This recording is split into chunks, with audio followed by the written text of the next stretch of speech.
This paper explores the potential of cryo-electron ptychography as a novel method for imaging proteins at sub-nanometer resolutions. Traditional cryo-transmission electron microscopy, cryo-EM, faces limitations in resolving smaller proteins due to limited image contrast. However, cryo-electron ptychography, using a coherent diffractive imaging technique with 4D scanning transmission electron microscopy, 4D STEM, has shown promising results in achieving high resolutions. The authors applied ptychographic data analysis to frozen hydrated single protein particles, aiming for sub-nanometer resolution 3D reconstructions. They employed low-dose cryo-EM with an aberration-corrected, convergent electron beam to collect 4D STEM data for their reconstructions. The high-speed electron detector enabled the recording of extensive datasets of electron diffraction patterns with substantial overlaps between interaction volumes.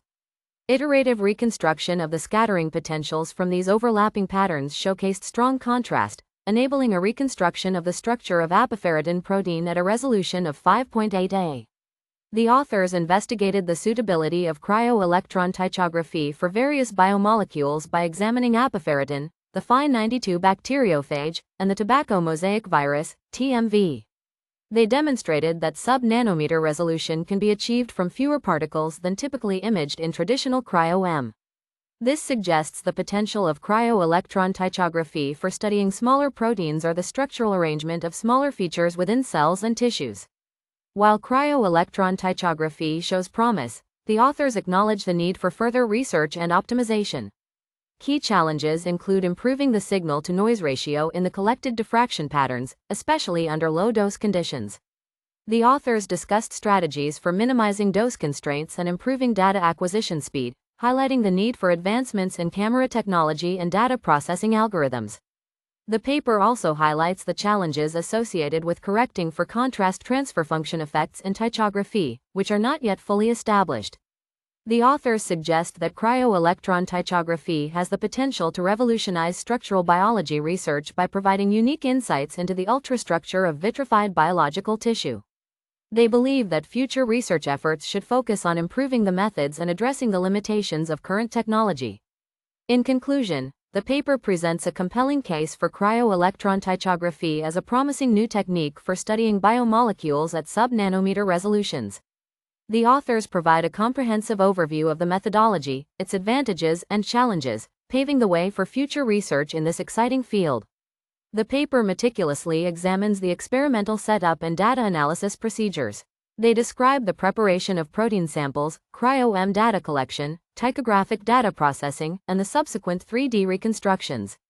The authors provide detailed explanations of the algorithms used for particle picking, 2D classification, 3D reconstruction, and resolution estimation. The paper emphasizes the importance of utilizing a fast hybrid pixel detector for capturing diffraction patterns. They acknowledge the limitations of traditional methods and the need for more efficient data acquisition schemes. The authors also discuss the role of dose fractionation and the importance of addressing the contrast transfer function in ptychography. The paper highlights the potential of cryo-electron ptychography for studying biological samples, especially for smaller proteins or for visualizing the complex organization of structures within cells and tissues. The authors emphasize the unique advantages of this technique, including the ability to achieve sub-nanometer resolution from a limited number of particles and the potential for exploring thicker biological samples. The paper concludes by acknowledging the need for further research and optimization. The authors identify key challenges, including improving the signal-to-noise ratio, addressing dose constraints, and developing more robust algorithms for data processing. However, they express optimism about the future of cryo-electron ptychography and its potential to revolutionize structural biology research. The comprehensive presentation of the methodology, results, and future directions make this paper a valuable contribution to the field of cryo-electron microscopy. It provides a comprehensive overview of the current state of the field, highlighting the challenges and opportunities associated with cryo-electron ptychography. The author's research efforts contribute significantly to advancing the understanding and applications of this cutting-edge technique.